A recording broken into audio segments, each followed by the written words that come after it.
ကဘာအစိတ်အပြင်းဆုံးမွေများနံပါတ်1 inland တိုင်ပန်ဒီမွေရကဘာပေါ်မှာအစိတ်အပြင်းဆုံးမွေဖြစ်ပါတယ်ဒီမွေရဲ့အစိတ်ဟာကြောက်စရာကောင်းလောက်အောင်ကိုပြင်းထန်ပါတယ်သူ့ရဲ့တစ်ချိန်ကိုက်လိုက်လို့ထွက်လာတဲ့အစိတ်ပမာဏဟာ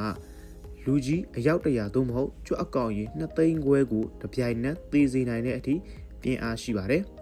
လူတွေနဲ့ဝေးရမှာနေတတ်ပြီးတော့အဓိကအားဖြင့်ကြွက်နဲ့နှုတ်တိုက်တဲ့ဝါအသေးစားလေးတွေကိုစားသုံးပါတယ်ဒီမွေတွေကိုဩစတြေးလျနိုင်ငံရဲ့အလယ်ပိုင်းဒေသတွေမှာအများဆုံးတွေ့ရတတ်ပါတယ်နံပါတ်2 Russell Viper ဒီမွေကတော့ကျွန်တော်တို့မြန်မာနိုင်ငံမှာတွေ့ရအများဆုံးမွေပွေးပါသူ့ရဲ့အစိတ်က inland တိုင်ပန်မွေလောက်တော့မပြင်းပေမဲ့လူတွေနဲ့နီးနီးကပ်ကပ်နေထိုင်တာကြောင့်ကမ္ဘာပေါ်မှာလူသေးနှုန်းအများဆုံးဖြစ်စေတဲ့မွေအမျိုးအစားဖြစ်ပါတယ်တခြားမွေတွေလိုမျိုးဥမဥပဲအကောင်လိုက်မွေဖွားပြီးတော့တစ်ချိန်မွေးရင်အကောင်ရင်20ကနေ40ကျော်အထိမွေးနိုင်ပါတယ်ကြွက်တွေကိုအဓိကစားပြီးတော့လယ်ကွင်းများမြက်ခင်းများနဲ့စိုက်ပျိုးရေးလုပ်ငန်းခွင်တွေမှာတွေ့ရများပါတယ်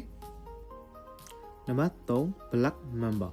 ဒီမွေဟာကမ္ဘာပေါ်မှာအမြန်ဆုံးကုန်းနေမွေဖြစ်ပါတယ်တနအီကို12မိုင်ကနေ16မိုင်အထိပြေးနိုင်ပါတယ်သူ့ရဲ့အစိတ်24ကတော့လူကိုတည်စေနိုင်တဲ့အထိအစိတ်ပြင်းပါတယ်တခြားမွေတွေနဲ့မတူတာကတစ်ချိန်တည်းကြိုက်တာမဟုတ်ပဲအချိန်ချင်းဇက်တိုက်ကြိုက်တတ်တာပါဖြည့်စည်းမပေါ်ခင်တုန်းကတော့ဒီမွေကြိုက်ခံရရင်အသက်ရှင်ရဖို့လုံးဝမဖြစ်နိုင်တော့တဲ့အထိရှိခဲ့ပါတယ်ဒီမွေတွေကိုတော့အာဖရိကတိုက်ရဲ့အရှေ့ပိုင်းတောင်ပိုင်းနဲ့တောင်အာဖရိကနိုင်ငံတွေမှာအဓိကတွေ့ရပါတယ်နံပါတ်4 King Cobra ဒီမွေတွေကိုမြန်မာနိုင်ငံရဲ့ပဲခူးရိုးမနဲ့တောတောင်ထူထပ်တဲ့နေရာတွေမှာအများအပြားတွေ့ရပါတယ်သူ့ရဲ့အစိတ်ဟာလည်းဆင်ကိုတောင်နိုင်ပိုင်းအတွင်းသေးစေနိုင်တဲ့အထိပြင်းပါတယ်ကဘာပေါ်မှာအတိုက်ဆောက်ပြီးဥတက်တဲ့တူတဲ့သောမွေဖြစ်ပြီးတော့တခြားမွေတွေထက်အသိဉာဏ်ပိုမြင့်တယ်လို့သိရပါတယ်အမြင်အာရုံကလည်းအလွန်ကောင်းပြီးတော့ကဘာပေါ်မှာအရှိဆုံးအစိတ်ရှိမွေဖြစ်ပါတယ်ကြွက်တွေကိုတိတ်မစားဘဲနဲ့မွေပွေးမွေဟောက်နဲ့တခြားသောမွေများစွာကိုပြန်စားတတ်တဲ့မွေမျိုးဖြစ်ပါတယ်နံပါတ်5 Soscare Viper ဒီမွေရဲ့ကြီးကွန်ဟာလွှတ်သွားပုံစံရှိပြီးတော့ကဘာပေါ်မှာလူသေးနှုန်းအများဆုံးဖြစ်စေတဲ့မွေလေးမျိုးစည်ရင်ဝင်ဖြစ်ပါတယ်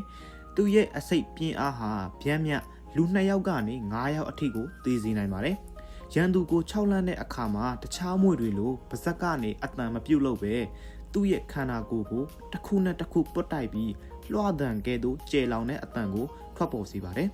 ဒီမွေတွေကိုတော့အာဖရိကတိုက်အရှေ့အလယ်ပိုင်းဒေသတွေနဲ့အိန္ဒိယသီရိလင်္ကာစတဲ့နိုင်ငံတွေမှာတွေ့ရများပါတယ်ကျွန်တော်ဒီနေ့ပြောပြပေးခဲ့တဲ့မွေတွေဟာကမ္ဘာအစိတ်အပြင်းဆုံးမွေတွေဖြစ်ပြီးတော့ရောင်လို့တောင်သွားမစားတဲ့မွေတွေဖြစ်ပါတယ်ကြည့်ရှုပေးလို့ကျေးဇူးတင်ပါတယ်